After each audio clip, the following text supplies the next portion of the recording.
Okay, guys. I think it's live. All right. Yeah. Hi. Okay, so we're back again at this program by Sahabat Seni Nusantara, and this tonight we have this super cool guest, Aimee de Jongh from Holland. Hi, Aimee. Hi. Good to see you again. Aimee is a comic artist who already produced a lot of books and published by Dargo also in Belgium. And I think tonight we will have a nice and relaxed talk with Aimee. How are you, Aimee? Hi. I'm good. Thanks. I'm feeling good. I'm healthy. I'm working. It's all good. So survived the pandemic so far. Yeah, but it's good to see you because it's been a while since we saw each other.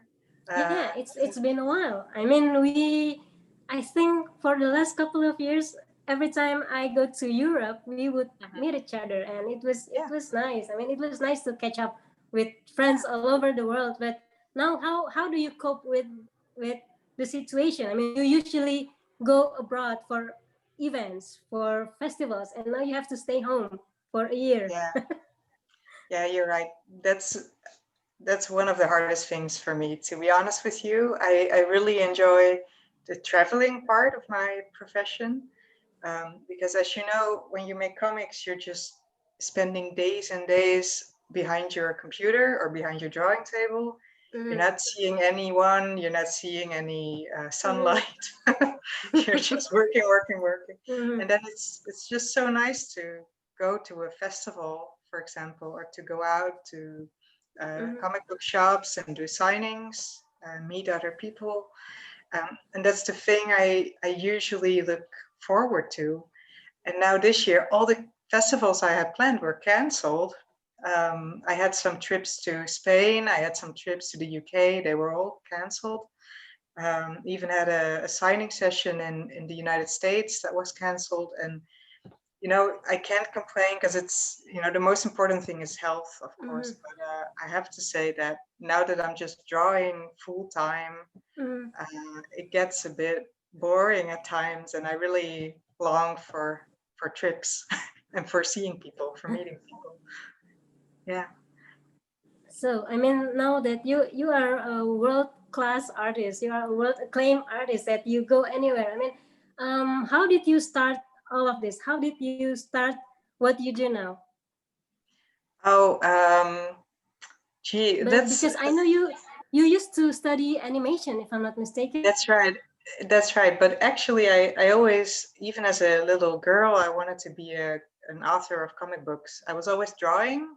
I was always creating little comics about myself or about little characters that I made up. So I guess even if you ask me as a child what you want to become, I would always say a comic artist. So, the dream was always there, but after high school, there was no education that I could follow to become a comic book artist. We don't have any academies here, for example. Well, now we do, but at the time we didn't. And so I decided to study animation because I thought that's the closest thing to animation or to comics. Because you still have to think of a story, you still have to think of characters, you get drawing classes, you get writing classes. So that's why I ended up in animation. But after that, I just went back to comics, and I was very lucky to produce some comics for newspapers after my graduation. And that kind of started the long journey towards the books that I'm making now. It's a very long journey. You don't really get to be a professional cartoonist in one year even. It took me about 10 years. So yeah, lots of work, lots of patience, and then you get there. Yeah, because you also train to draw. I mean, in animation, you have to draw storyboards. And so that means you have to draw mostly everything. Yeah, that's true. That's actually like you open the gate to go back to your childhood passion. Yeah, that's right. Yeah. And I have to say, because I studied animation, it also gave me a head start as a comic artist, because in animation, you work with a lot of film techniques. So you learn what the directors like Stanley Kubrick and Alfred Hitchcock, what they are doing, you know, what they do story-wise. And a lot of those things I can just use in comics as well.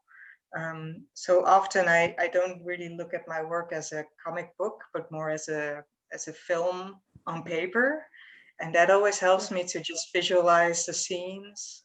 Like Taxi, that's the book behind you. That's definitely a book that I almost, yeah, and I almost saw it as a movie and just drew what I was seeing in the scenes of the movie. Okay, maybe we can show some of your previous works. Yeah, sure. While we talk, I mean, maybe Aquino can share the PDF. Yeah, because I know that you have been involved with a lot of collaboration too.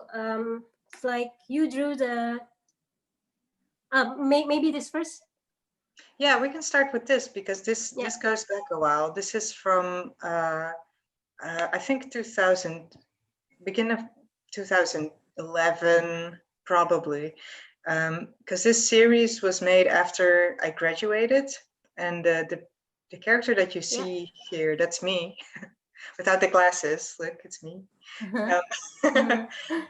And this was actually the first comic that I drew professionally. So this was the first time I got paid to make comics. And if you go and the name of the character also your name, Aimee. Yeah, it's me, Aimee. Yeah, that's the main character. That's cute. And so snippers, that's the name of the comic. And snippers is a Dutch word. It means snippets, like fragments of paper. Like if you have a piece of paper and you tear it apart. So it's about little pieces of my life in a way. So if you go to the next slide, you can see what the comic was. They were just little stories of 3 or 4 panels with a joke. So they're the classic newspaper gag format. So here you see the first one is without text, so that's easy to read for everyone. I think this is super funny.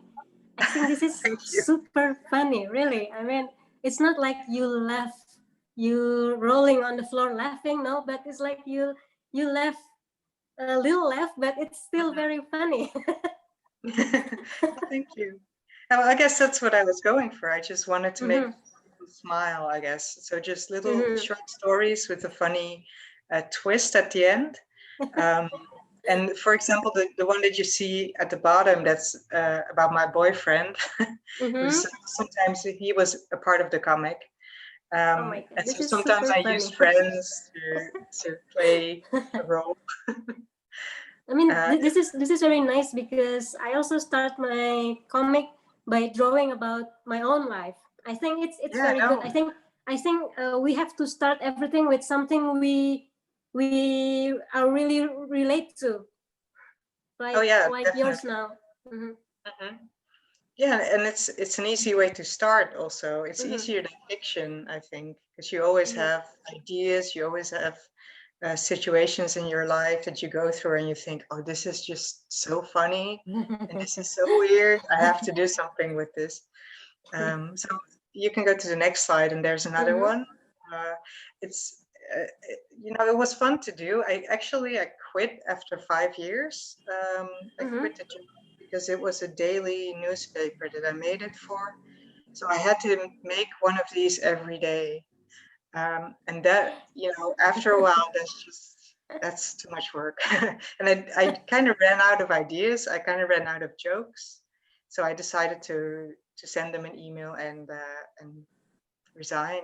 So I quit the job. But in the end, I have a lot of these albums because they printed these albums with comics. So I have 9 of these. Wow, these are all published in newspaper? These were all published in newspaper? These are actually the albums with all of them in there. And the newspaper is also, it doesn't exist anymore. So I guess I went away at the right time. So it would have stopped anyway. I see. Yeah. Yeah. But still, it's a good milestone for you.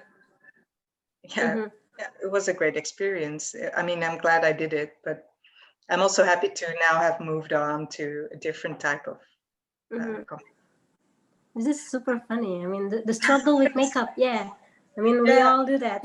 we all do that. We all go too far. But it's, you know, it was a good start. This was really the start of my career. And one of the things I did when I quit this job was I thought, you know, I want to make comics that are a bit more serious and a bit more about real life. Yeah. Because I think when I look at your work, for example, what I love about it is that, for example, it's about the daily life in Jakarta. It's about the, you know, the real world. And these comics are still like funny situations. It's not very truthful, because I always think of a twist that's not true. There's a joke, it's not true. I wanted to look for the more truthful kind of comic. More with adult issue. Yeah, exactly. More like real issue. Yeah. Yeah, I mean, it took me a while to finally think about it too. And how about this? Yeah, so this was afterwards, and you can see that the style of drawing changed dramatically. Even some reviews of this book were very good, and some of them even said that they didn't know that I was good at drawing at all, because they only knew the other comic. So what was the story all about? The story, this one is written by Zidru, who is a Belgian comic writer, and I really admire his work because he always uses very good themes from society. And this book is about the growing love between two people, so you can see them here. And the people that you see are over 60 years old, and this is causing them some problems because their environment is not really happy with their romance. They all say like, oh, you know, love is for young people, and if you're old, you can't fall in love anymore. You know, that's done. But you know, they still fall in love, and they just do as they please, and they do what they want. And so it's a story about love and about being a bit stubborn in life, and that love can still exist at an old age. This was published in Dargo, right? By Dargo. Yeah, that's right. Yeah, this was my my second book with Dargo, and they are in Brussels, in Belgium. And it was fantastic to work with those guys. It was just a dream come true. They also published a lot of my favorite comic books. When I was young, I would always, you know, buy their books. So, you know, it was really an honor to work with them. Yeah, Dargo is one of the biggest comic publishing house, which already published Blake and Mortimer. And that's right. What else, Aimee? I think so many cool books from my childhood. Yeah, so many. I think Lucky Luke is a very famous one as well. And well, there's just so many of the classic comic books that I grew up with. And I just love being around those people, you know, just go to a dinner, a Dargo dinner party, and then just meet your heroes. It's really, it's crazy. Yeah, it's crazy. And you actually work with Zidru. I mean, I read his book when I was a kid. I mean, it's about this big dog, you know, and here we call it Domel or something, but it's very funny. So I mean, that's one of my favorite humor cartoon. But and then I mean, how do you feel when you suddenly you had the opportunity to work with your childhood hero? Yeah, I was really nervous actually, because one of the things I was worried about was that maybe I was too young to draw this story. The story is about older people. And I was only 28 when he came to me with the story. So I thought maybe I'm too young to understand. So I learned what the directors like Stanley Kubrick. I think I hear, wait, you know, I think I hear some audio coming from one of the other. Sorry. I think The mic is somebody- No, open. it's just I just want to make sure that the people watching are not like hearing stuff. Maybe your annoying. neighbor is watching it, and then you can overhear your own voice. Yeah. Well, maybe, yeah. I don't know. It's just sometimes you have to like mute yourself if you're in a conversation, but maybe now it's okay, I think. But How about anyway, next page? yeah, the next one, the next slide, you can see a better page of the book. And so I think it's beautiful. Oh, thank you. I was really worried about for example, the scene, because it's you see there, older people, and you have to feel that emotion, you have to feel that passion. And I remember being very worried that maybe people wouldn't want to see this because it's gross, or that you don't want to look at your parents kissing, right? So why would anyone buy this book? No. But I think that this is beautiful. I mean, it conveys a very profound message that, I mean, no matter who you are, you can always find love again. Yeah, that's true.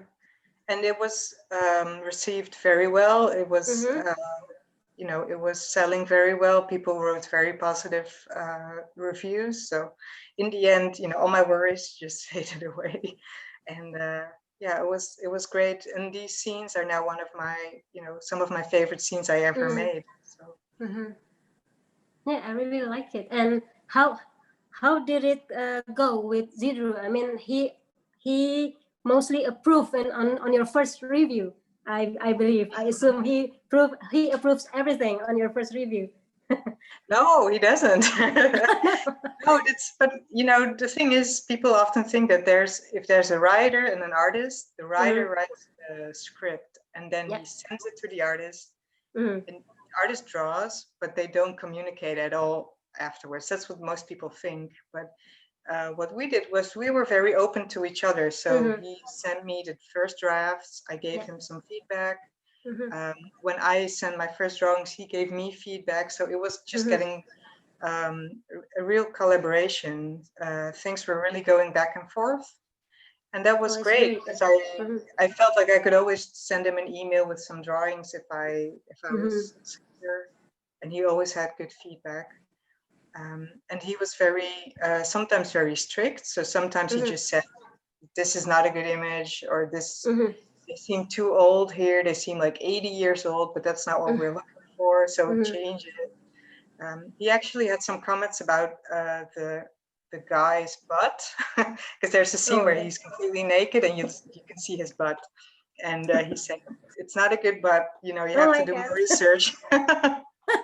So that's what I did. More research. Oh my God. Yeah. I guess he was right, but it was such a funny comment. I always remember that. But that's fun. I mean, so you know how to work with a writer. I mean, because collaboration, I think it's important for us artists. Yeah, I agree. And especially the going back and forth, you're both the author and you should be open to the other person's opinion. So that's exactly, yes. That's great. I think we have another image, right, from the book. Blossom in Autumn, maybe next slide. Oh, this is the next project. This is very interesting, Aimee, because I remember I saw your post maybe a couple of maybe less or 2 years ago when you were going to Lesbos, in an island in part of Greece, if I'm not mistaken. Yeah, that's right. Yeah, because you were assigned to do a comic reportage about what happened with the refugee there. Could you please tell us more about it? It's very interesting.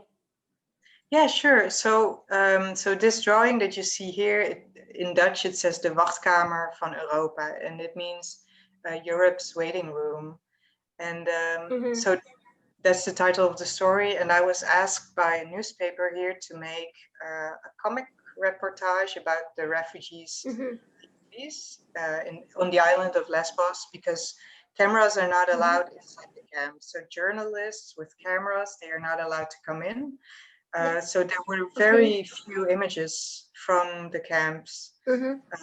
But if you have nothing on you except your eyes, of course you can just walk in We had passes that were given to us by a organization working there, so we could go in with me and two other cartoonists, and we can just walk around and watch and just take things in, and then later write them down and draw them.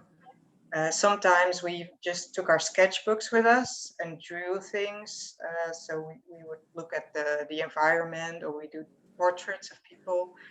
So we had these visual, like the visual proof of the situation inside the camps. And that was the first time anyone had documented it, because there were no cameras allowed.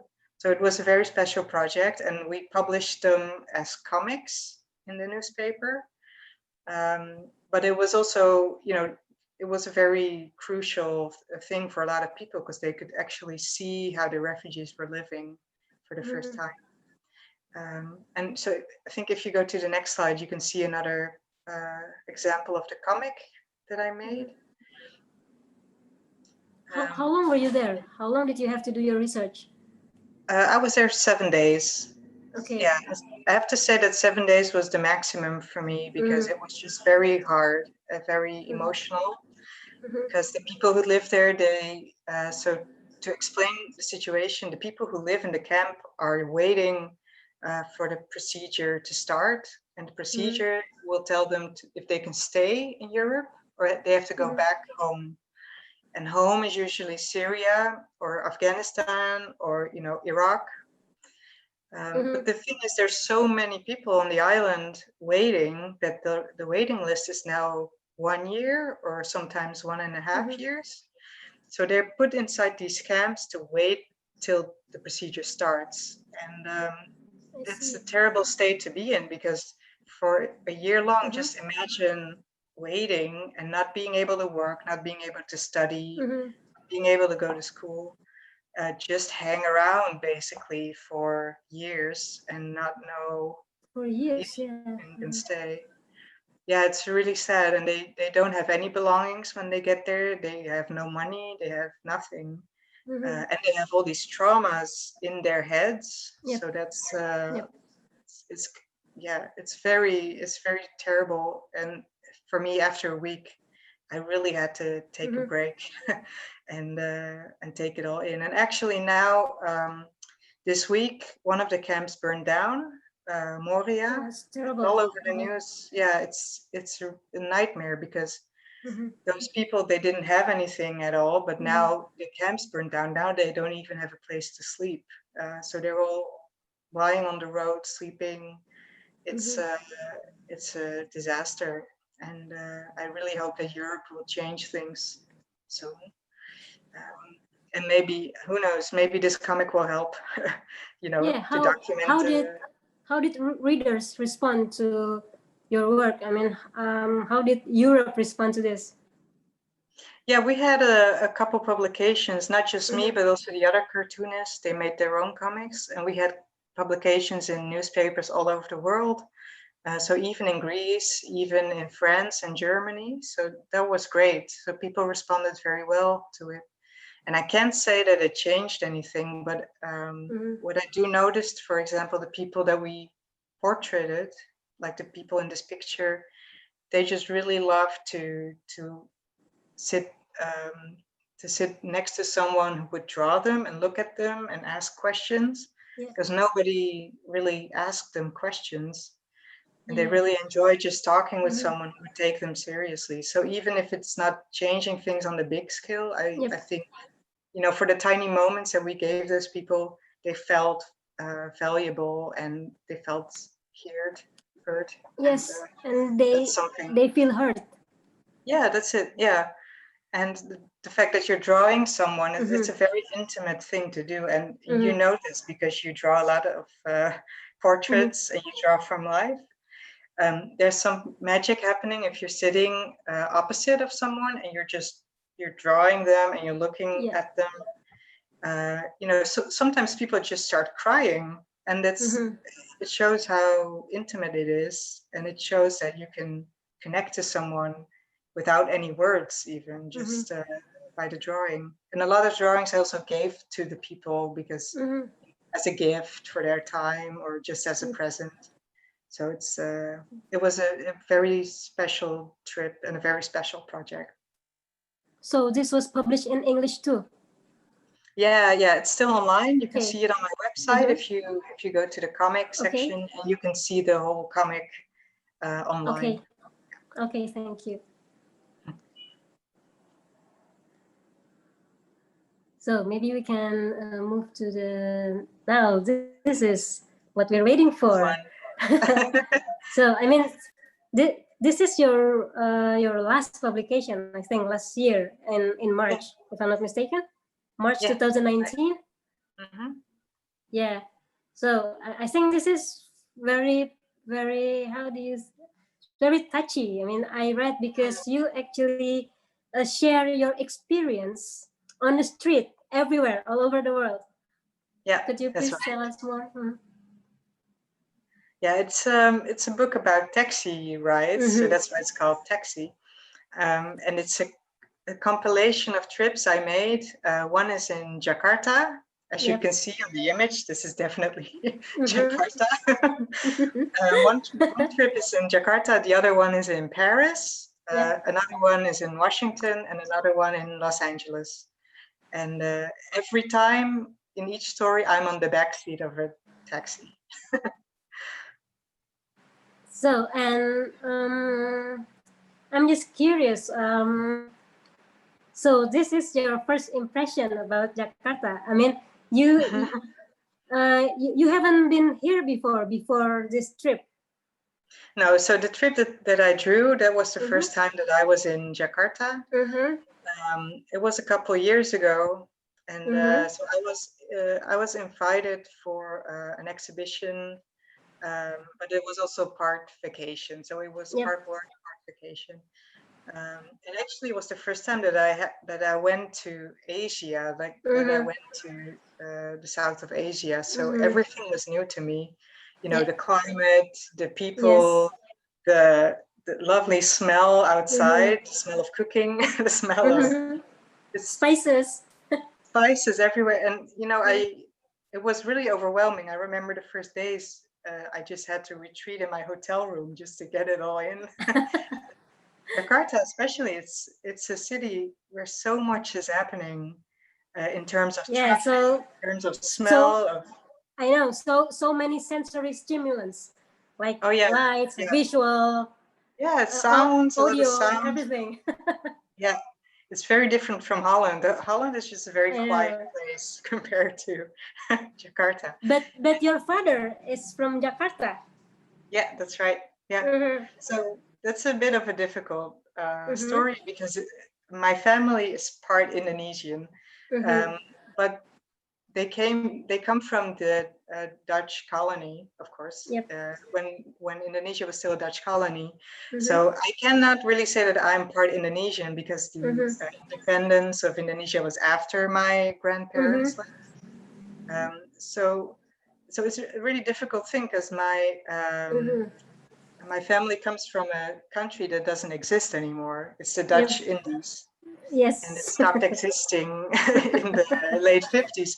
So, you know, I'm part something, but it's really tough. And actually, a lot of people in Holland, there's like tens and thousands of people with the same stories who have this strange relationship to Indonesian culture, where, for example, my grandmother, who was also from Jakarta, but at the time it was called Batavia. And she really, when you come to her house, it's like a little Jakarta. You know, it smells the same, and she has these beautiful paintings of sawahs, you know, the rice fields, and she has this classic Indonesian furniture and wooden statues, you know. So it's a very Indonesian house in a way, but it's from a very specific time in Indonesia.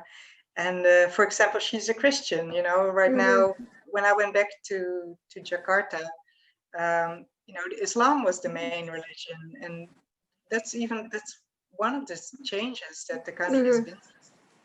So it's a very strange situation, and I have to say I didn't really feel at home when I was in the city. because I only recognize like partly my own heritage, but not fully. So your father must be surprised when you told him your experience. Oh yeah, but how Jakarta look like nowadays. No.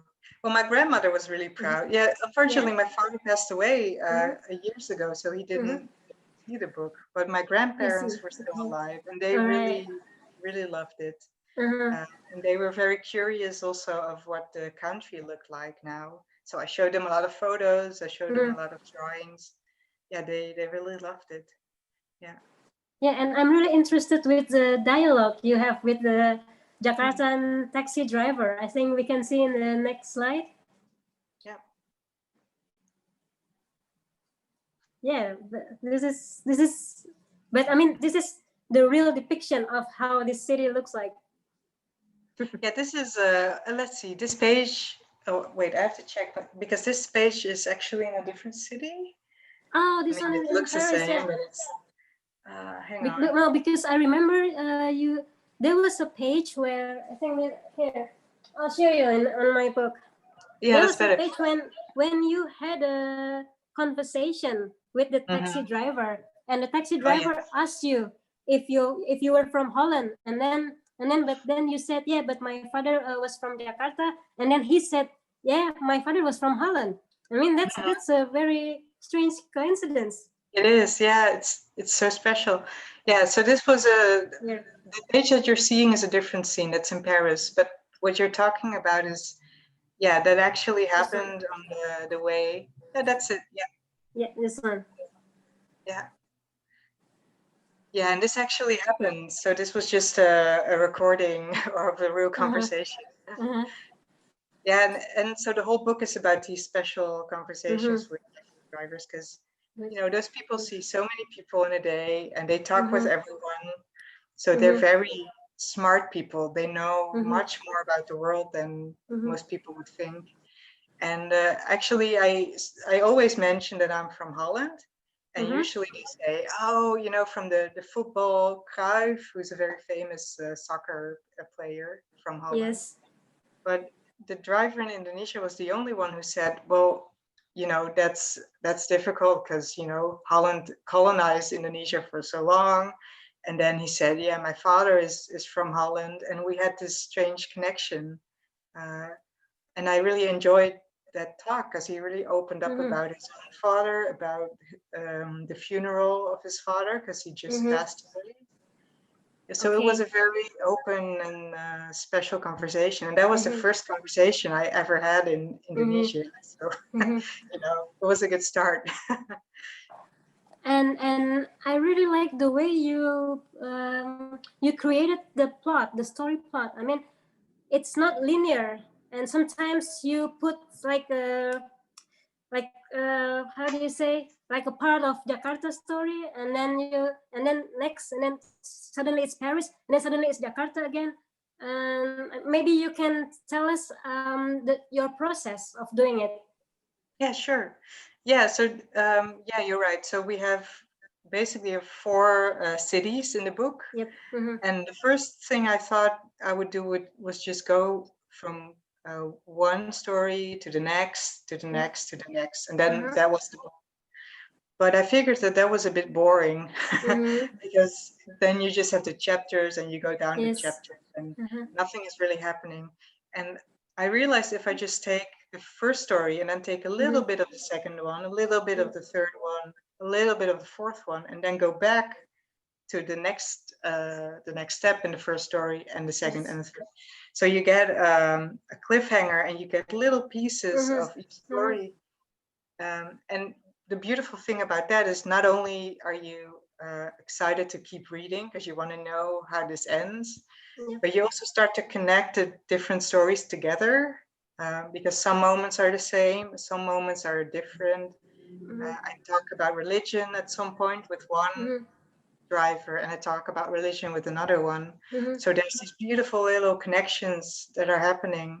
And this only happened when I was sketching it. I didn't plan anything.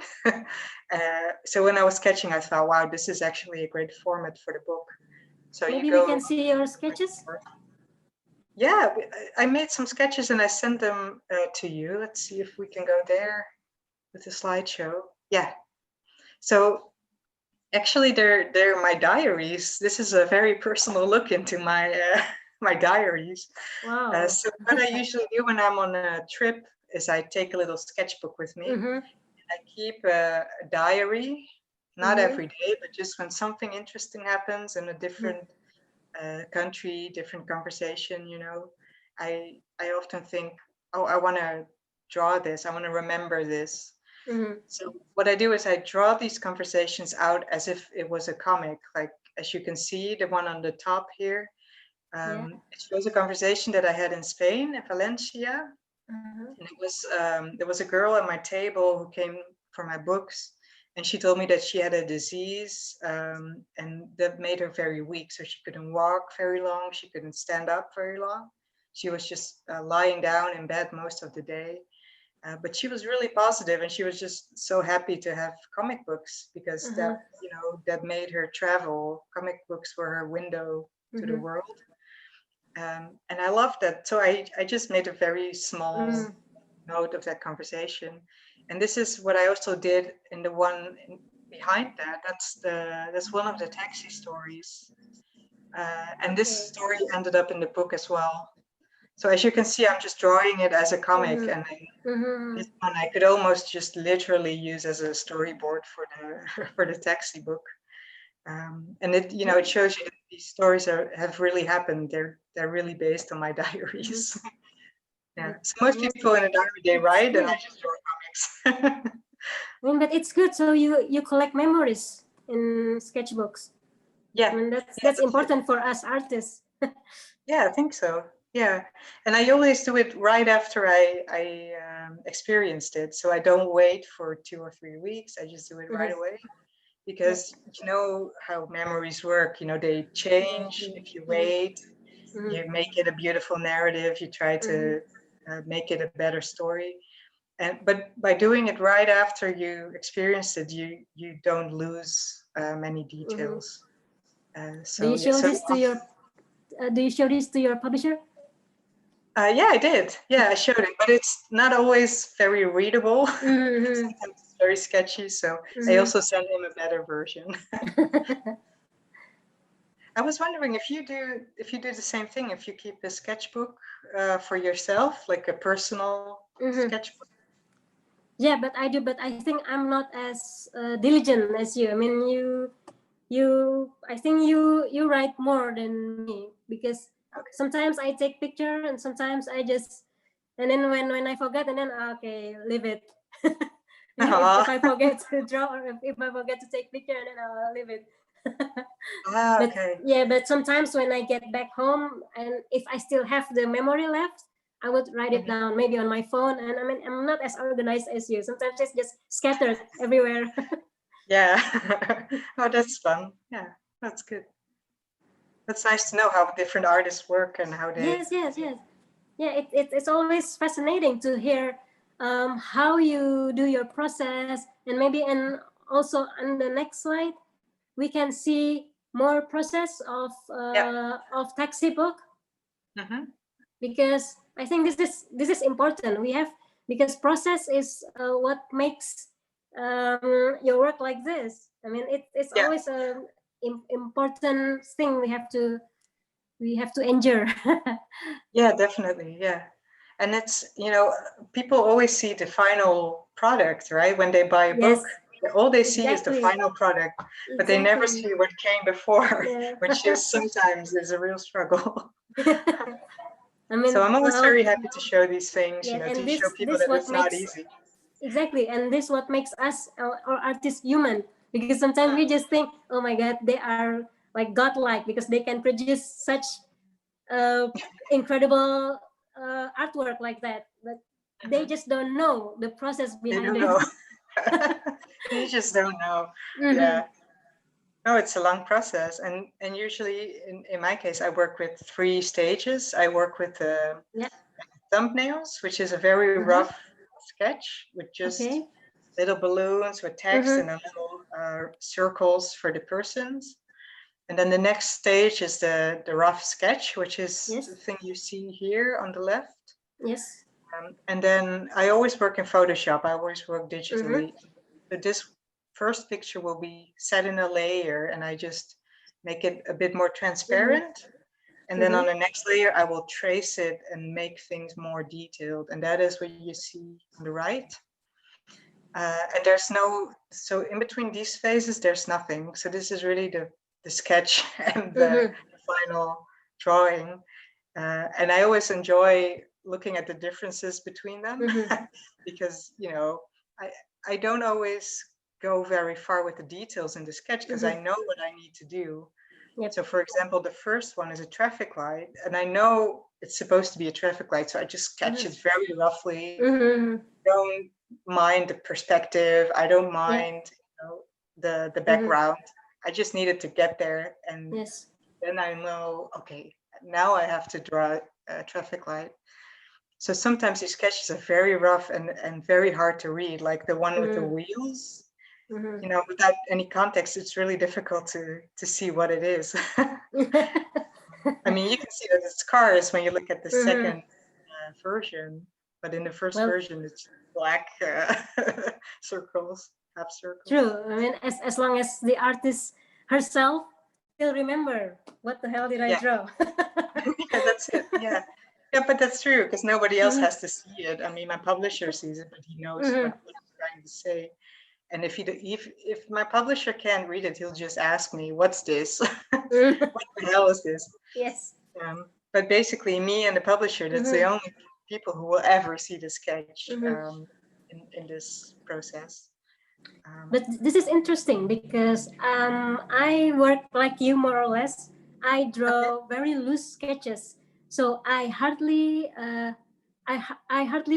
get help to do the inks. If I get help, it's mostly the colors. And how about you? I mean, would you ever have the chance to delegate your work? I mean, you have the inker, so but if you have the inker, you should draw a bit more detail for the sketches, right? Yeah, that's right. Yeah, if I would work with an inker, my sketches would look very different. No, so actually I just do all the work myself. So the inks and the colors, I'll do that myself. I did ask a couple times for someone to help me out with the colors. But then, you know, it's always under my supervision, and I always do half of the work. So it's I don't really use inkers because I think that the inks and the lines are very difficult to copy. In my case, I think you would see immediately that someone else would be inking them. So I just and it's the part of the work that I enjoy the most. So I don't want someone else to do it. Yeah, exactly. That's sometimes we just have to do this part by ourselves. So, and how about next slide? I think this is very important process. Next slide, because the angle is flipped. So I wonder if you did it intentionally. Oh no. Maybe you can figure it out by yourself. So if you look at the first page, you will see a mistake.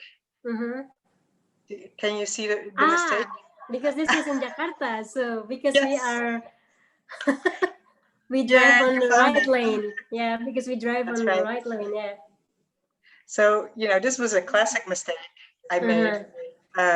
It's a scene in a taxi, and I drew from the back seat. I'm looking at the taxi driver. Here in Holland, the people drive on the left side. Exactly. Yeah. We ride on the. We drive on. Well, the I have to say this right. So the chauffeur, the driver, is on the left side of the car. So, you know, from memory, automatically I drew that. And then later I realized like, oh, no, this is wrong because in Indonesia, people sit on the other side. And the cars drive on the left side of the road and the driver's on the right side of the car. So I had to change all this around. And it was just in time because my publisher hadn't even seen it. Nobody saw it. And you know, it was just in time before the publication, or otherwise it would have been. Wow, I see. Yeah, actually, the photo that you see is one that I made myself in the car. So this is your personal photos from your Yeah. Jakarta trip. I see. Yeah. Oh, it's cool, and I like the way you. I mean, you finally decide that you should put the silhouette of the driver, unlike your photo reference. Yeah, that's right. Yeah. Yeah, somehow that works better. Sometimes you Mm-hmm. need to change the composition a bit. Mm-hmm. And I have to say, it's not, it's all not all correct Mm-hmm. when you look at the perspective, or for example, the view in the mirror. It's not all correct, but the effect is so strong that I just decided to do this. Yes. So we already have questions. Maybe we can talk while answering questions. And I think this is very important question. How do you make an interesting story? Yeah, that's.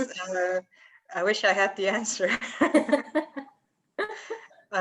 For me, I always try to look at things that interest me personally, because I don't know if you ever had any presentations at school, for example. You had to talk about a subject for school.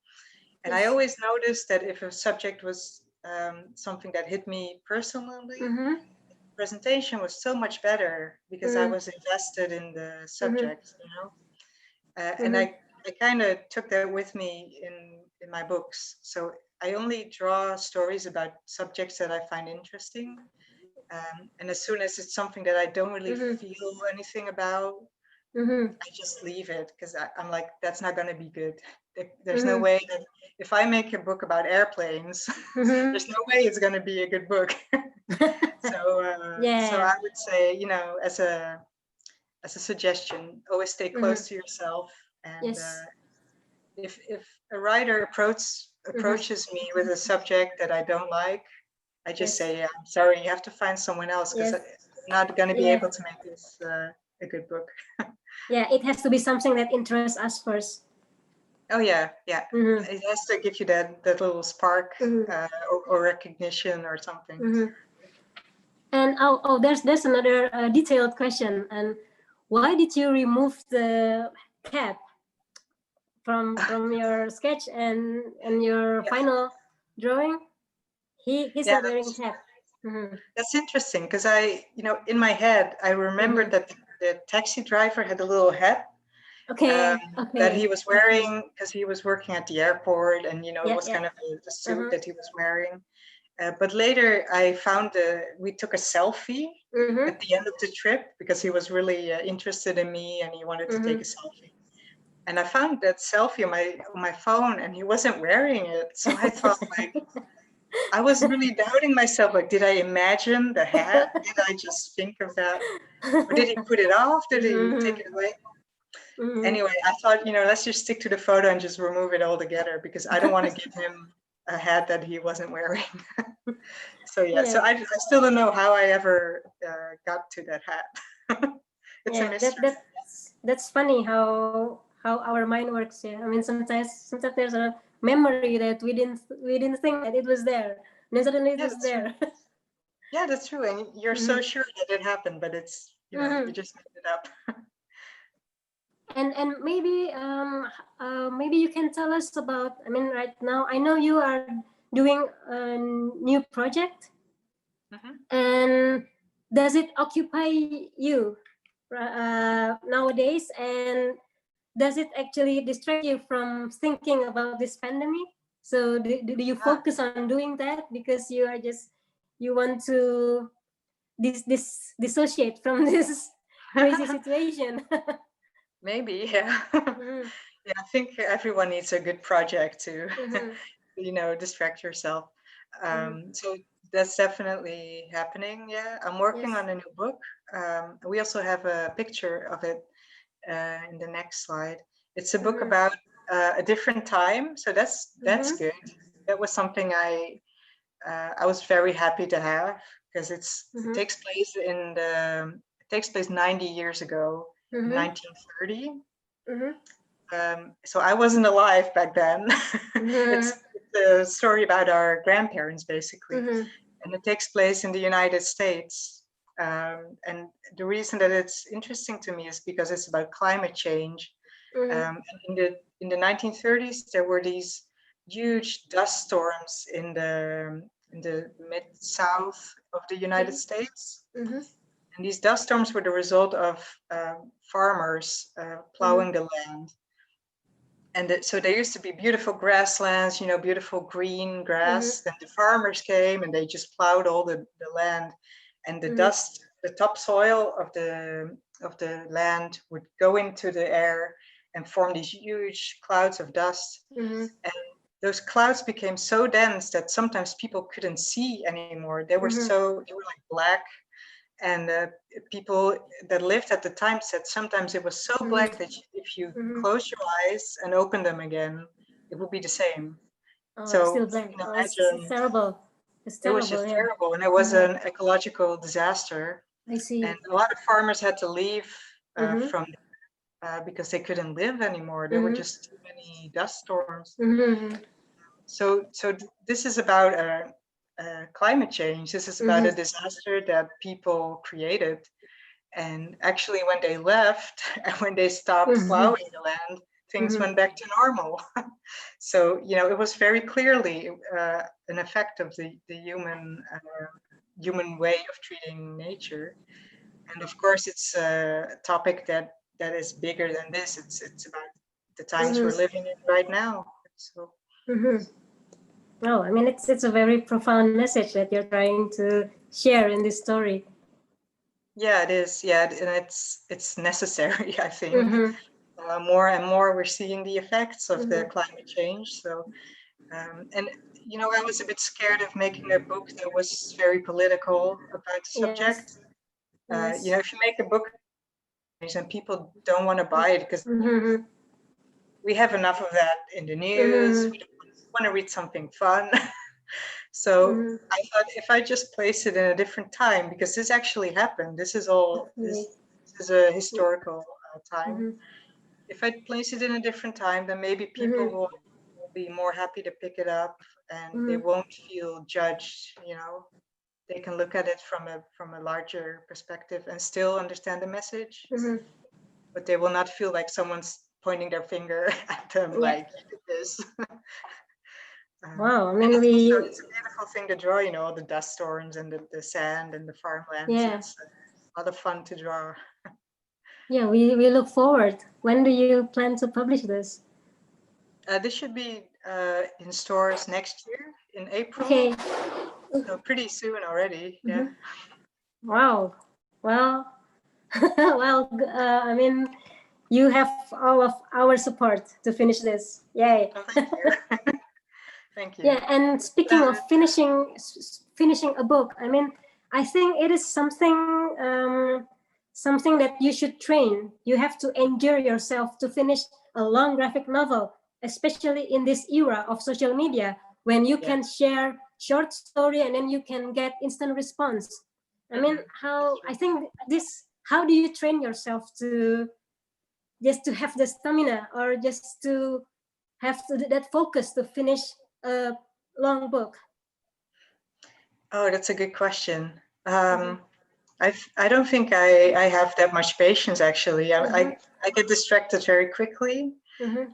So one of the things I do, for example, and this is really shocking for some people, but when I work on a screen, I always have another screen next to me with Netflix or TV programs.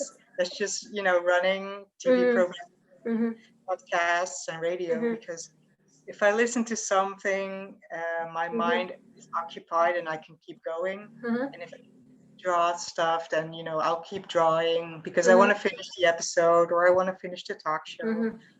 So that's the only way I can basically keep drawing. And if I don't have any noise in the background, if I just have silence, often I just get really distracted and I just go on Facebook or, you know. So this is my trick to keep working.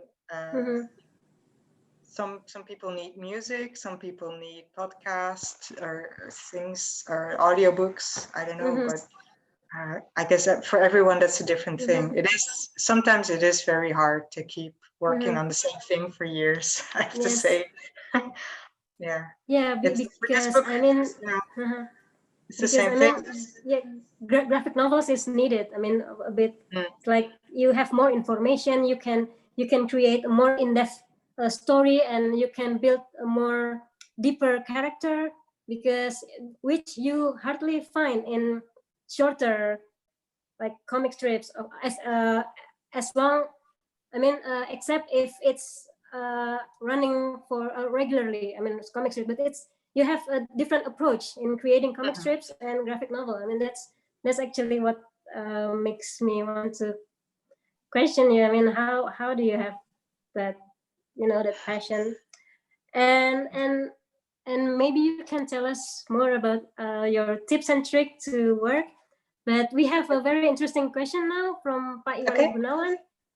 Yeah, sure. I mean, when you were working with Zidru for Blossom in Autumn, I mean, how did you adapt his story? I mean, with because you need to understand the emotion of the story, and it's his story, not yours. I mean, did you have to be an empath to interpret his story, something like that? Yeah, well, actually, one thing that we did, and I was very thankful, was that we met at his place, and he lives in Spain. So I had to travel quite long to get there and to see him. And I spent a week at his home. He just had a room for me, and we just spent the whole week talking about this book. And he wasn't finished with the script at the time, so he was just finishing the first 2 chapters. He gave it to me to read. I gave him feedback, and we were just really sitting opposite of each other in his garden, his beautiful garden, just discussing the book. And I think if I hadn't met him personally, I wouldn't have had that close connection to the characters.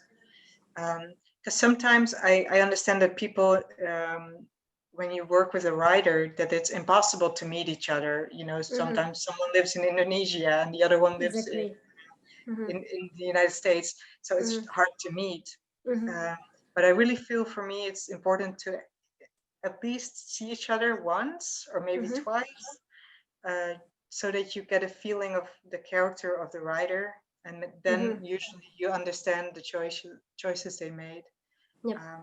And you know, the characters are always based on themselves in the end. So if you know the writer, you know the characters. Exactly, yes. So I think meeting in person is needed if you want to collaborate with a writer. I would say, that's really important. Yeah, so that's what is challenging in this situation, I think. In this in this pandemic circumstance. And there's another question. I just have to summarize it.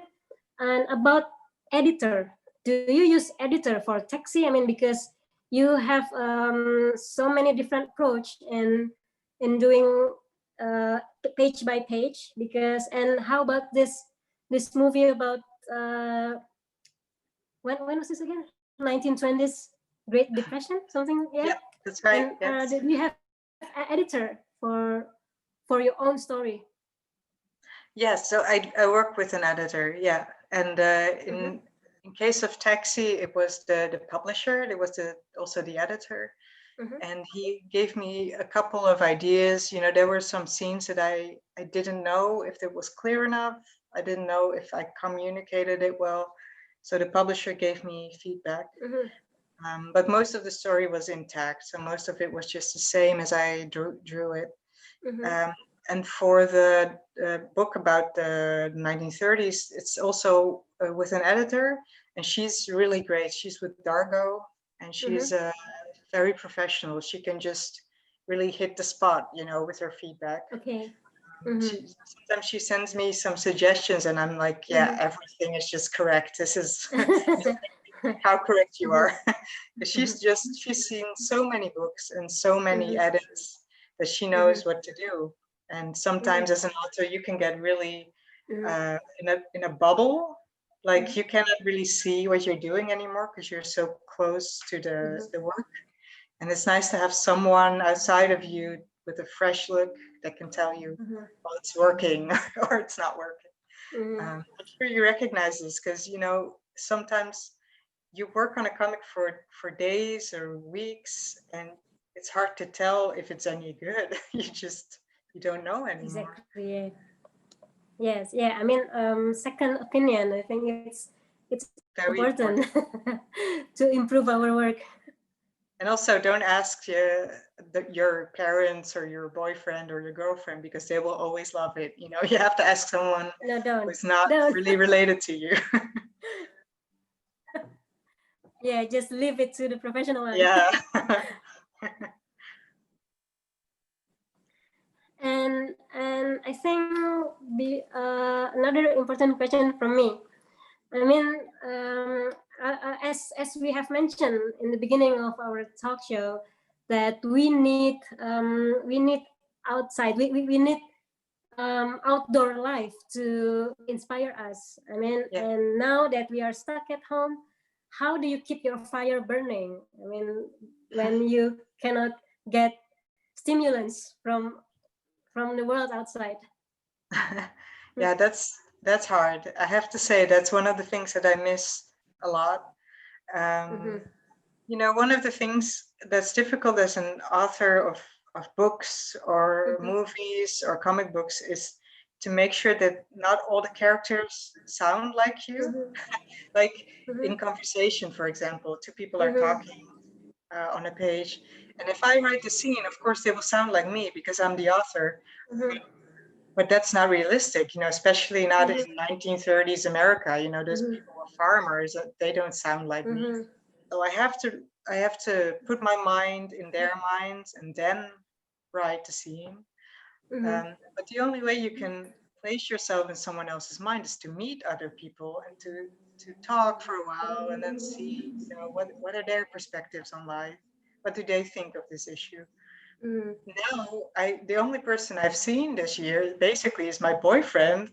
So I'm very worried that all the characters either sound like me or like him. Or him, okay. And that's really something that worries me. You know, I was doing some work, and there was a fiction comic that I did a couple of weeks ago about a girl working for a museum, and I just thought, like, who is she? Because she just looks like me and she sounds like me.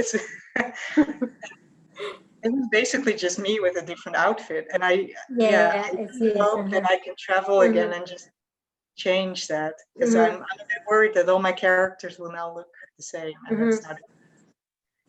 So I struggle. The answer is I struggle with that.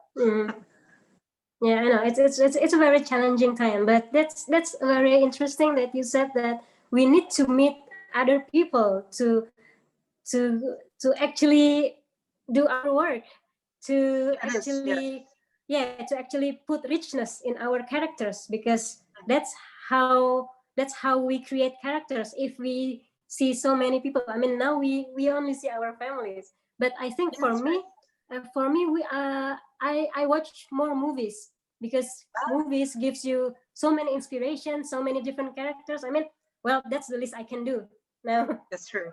Yeah. It's your window to the world. It's just movies and series. Yeah, that's true.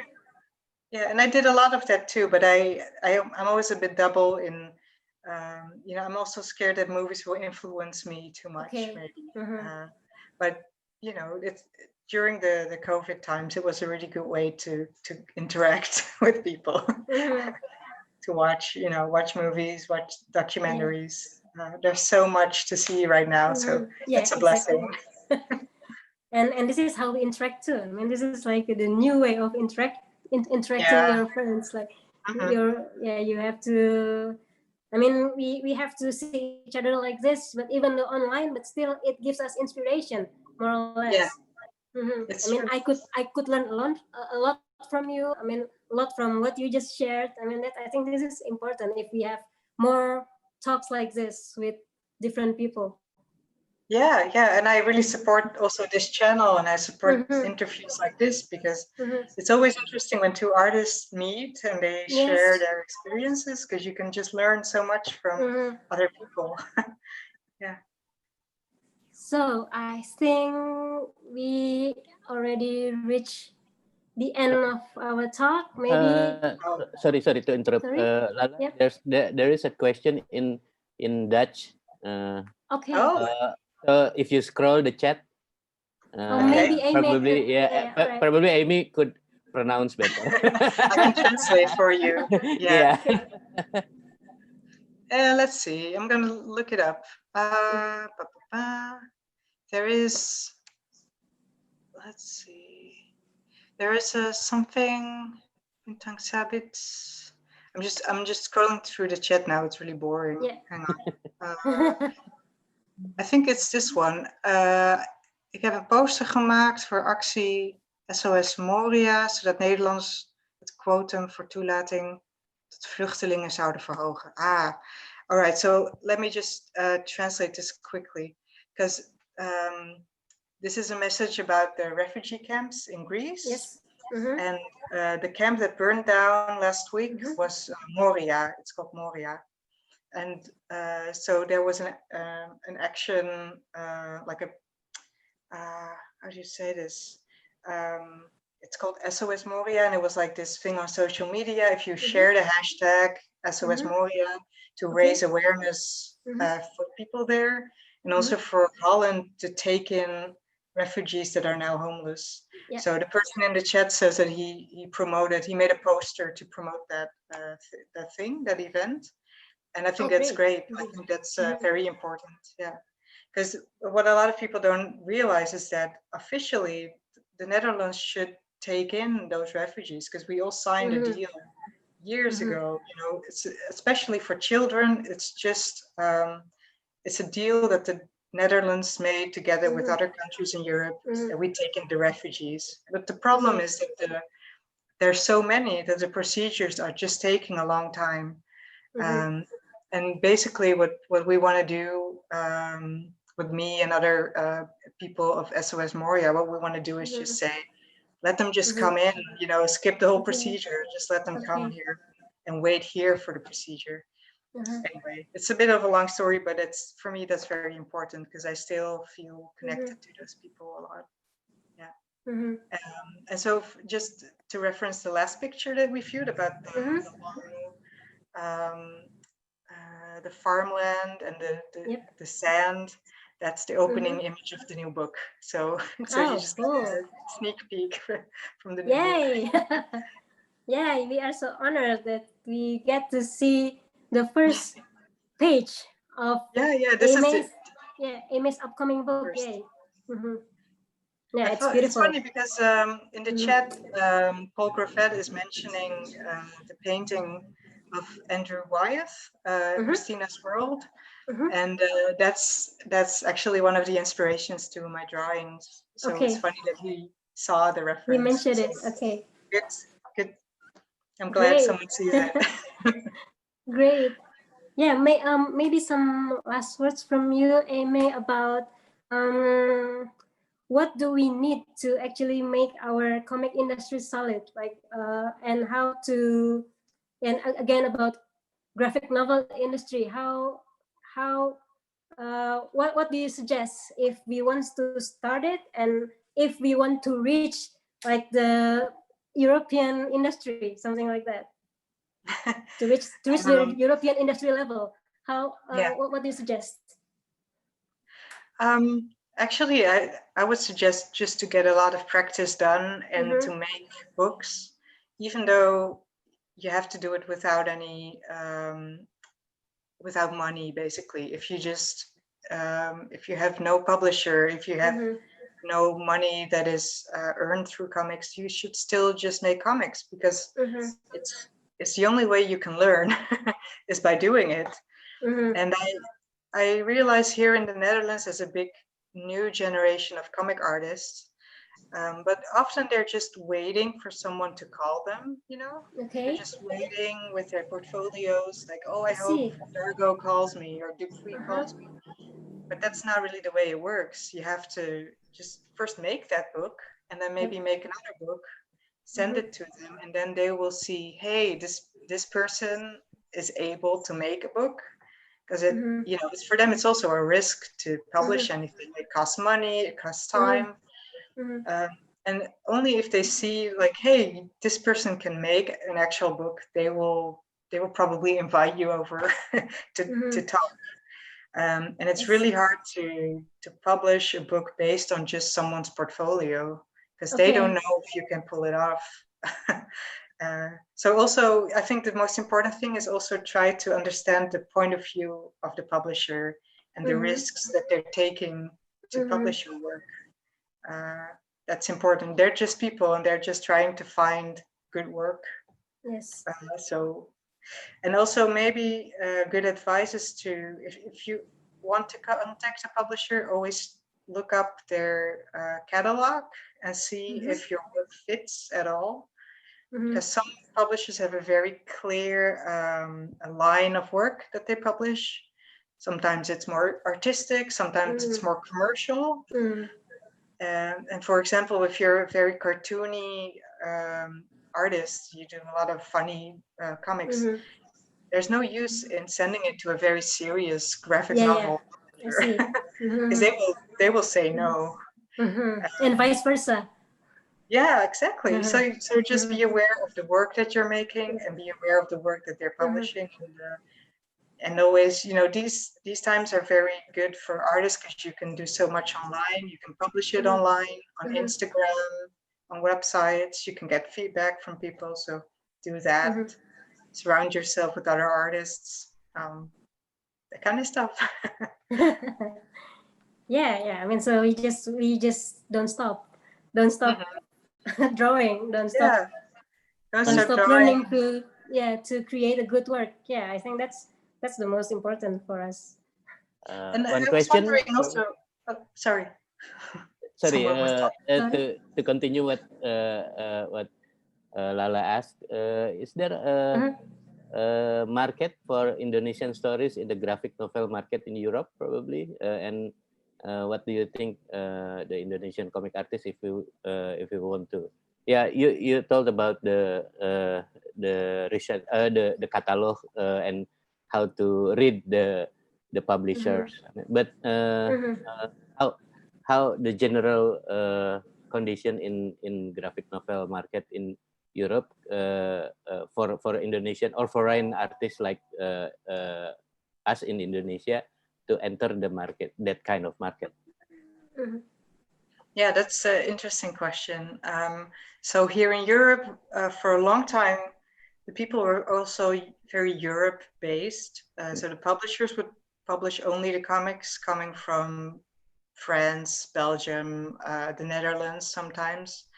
But actually, because of manga and because of graphic novels, so those are two different things, but because of those two, they opened up the market. So I would say, like, maybe 20 years ago, there was no chance, unfortunately, for any Indonesian artists in the European comic book scene.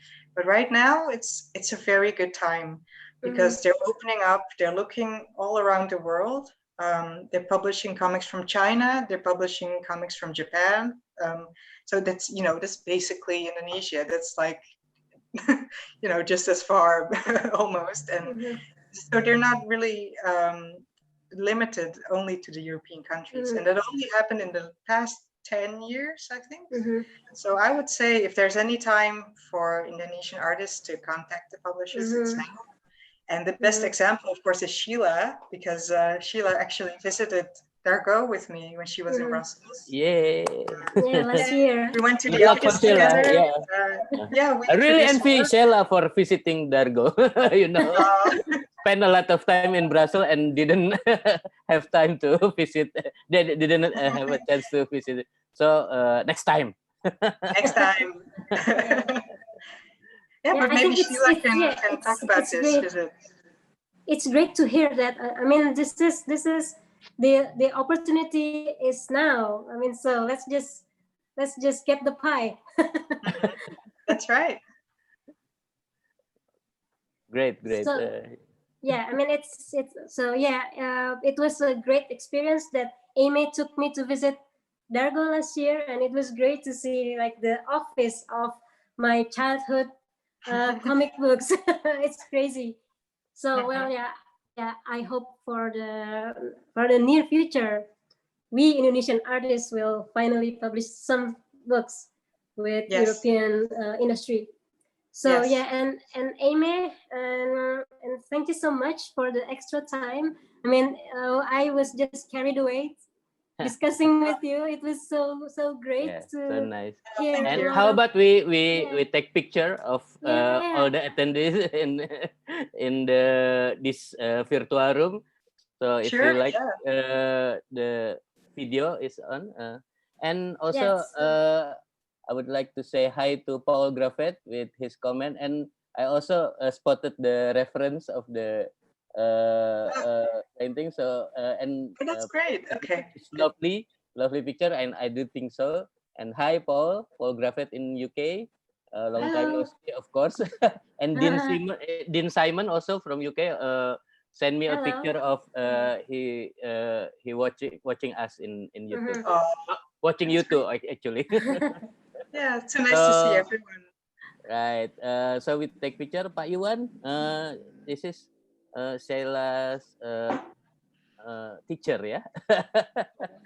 Pak Iwan. Yeah, my mentor. My Yes, mentor. and the Maybe mentor. you should meet Pak Iwan Gunawan next time you come to Indonesia. I mean, he's a Oh, yeah. great. Yeah, he's a very. How do And you say?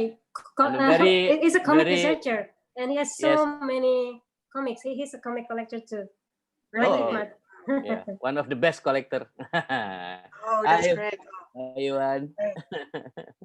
Okay, we take So picture, nice. ya. Okay, maybe Somebody, yeah. we turn on our camera and then we take picture quick. So there's David Tobing, philosophy teacher actually, and Atia, Hello. an activist. Oh, no. So we take picture. 1, 2, 3. Right. Okay. Once again.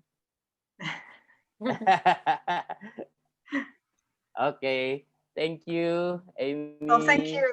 Thank you for Okay. having me. Thank you for the Yeah. invite. This was great. Thank you so much. It was a great time having you here and Yeah, it to was listen all fun. your advices and insights. Yeah, I hope we can have another session like this again with Sahabat Seni Nusantara, and I hope you good health. Yes, yeah, well, the same for you. And thank you again for inviting me because I had so much fun.